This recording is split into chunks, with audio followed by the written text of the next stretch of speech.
తో రామ మందిర నిర్మాణం కోసం ఎదురు చూశారు, పోరాటం చేశారు. ఆ స్వప్నం ఈరోజు సాకారం అవుతా ఉంది. వాళ్ళ ఆకాంక్షలు ఈరోజు నెరవేరుతా ఉన్నాయి. కేంద్రంలో నరేంద్ర మోడీ గారి నేతృత్వంలో కేంద్ర ప్రభుత్వము న్యాయస్థానం ముందు సమర్థవంతంగా తమ వాదనలు వినిపించి ఈరోజు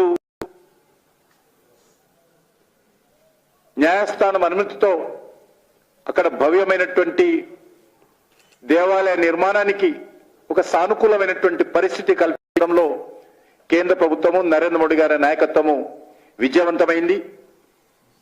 దాని కారణంగా ఈరోజు దేవాలయ నిర్మాణము,